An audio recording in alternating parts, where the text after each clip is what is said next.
Hello friends, welcome back to Nimmus kitchen and vlogs channel. ఈరోజు వీడియోలో hotel స్టైల్లో చాలా క్రిస్పీగా ఉండే ఫ్రైడ్ పొటాటోస్ని చాలా సింపుల్గా, ఈజీగా, టేస్టీగా ఎలా చేయాలో ఇప్పుడు ఈ వీడియోలో చూద్దాం. ఇప్పుడు ఈ ఫ్రైడ్ పొటాటోస్ చేయడానికి నేను 2 మీడియం సైజ్ ఆలూని తీసుకుని నీట్గా పీల్ ఆఫ్ చేసి ఇలా స్లైసెస్ లాగా కట్ చేసుకుంటున్నాను. నేను ఈ వీడియోలో చూపిస్తున్నట్టుగా పొటాటోస్ అన్నీ కూడా ఇలా పొడవుగా ఉండేలాగా కట్ చేసుకోవాలి.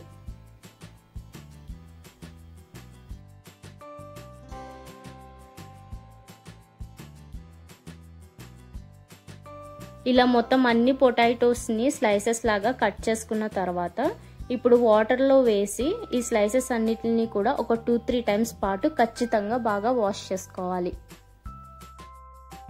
ఇలా నీట్గా వాష్ చేయడం వల్ల ఇందులో ఉన్న పిండి పదార్థం మొత్తం పోయి ఈ పొటాటోస్ మనం ఫ్రై చేస్తున్నప్పుడు చాలా క్రిస్పీగా వస్తాయి. ఇప్పుడు ఏదైనా ఒక నాప్కిన్ తీసుకుని మనం వాష్ చేసిన ఈ పొటాటో స్లైసెస్ అన్నీ కూడా వేసి వాటర్ లేకుండా మంచిగా తుడుచుకోవాలి. ఈ వీడియోలో చూపిస్తున్నట్టుగా వాటర్ మొత్తం అబ్జర్వ్ అయ్యి ఇలా ఈ స్లైసెస్ అన్నీ కూడా ఇలా డ్రైగా ఉండాలి. ఇప్పుడు ఒక కడాయిలోకి ఆయిల్ వేసి ఆయిల్ కొంచెం హీట్ అయిన తర్వాత కొన్ని పల్లీలను వేసి డీప్ ఫ్రై చేసుకోవాలి. ఇలా పల్లీలు కొంచెం ద్వారగా వేగిన తర్వాత పక్కకి తీసుకుని ఇప్పుడు 2 రెమ్మల కరివేపాకును తీసుకుంటున్నాను. ఈ కరివేపాకును కూడా డీప్ ఫ్రై చేసుకోవాలి.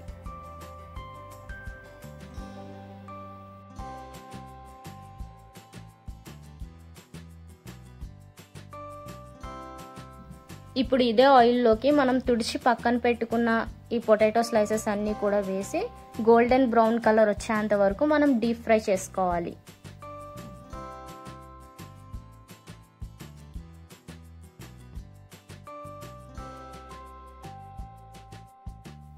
ఇలా అన్ని పొటాటో స్లైస్ని డీప్ ఫ్రై చేశాక ఇప్పుడు ఒక బౌల్లోకి మనం ఫ్రై చేసిన పొటాటో స్లైసెస్ని, అలాగే పల్లీలు, ఫ్రై చేసి పెట్టుకున్న కరివేపాకు, కొంచెం కొత్తిమీర, టేస్ట్కి సరిపడినంత సాల్ట్, అలాగే 1/2 స్పూన్ కారం, కొంచెం జీలకర్ర పొడి వేసి బాగా మిక్స్ చేసుకోవాలి.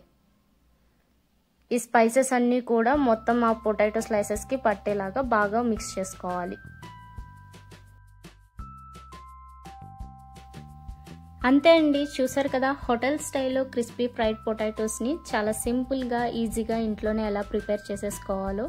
సో నేను చేసిన ఈ రెసిపీ మీకు నచ్చితే లైక్ చేసి, షేర్ చేసి నా ఛానల్ని సబ్స్క్రైబ్ చేసుకోండి. Thanks for watching.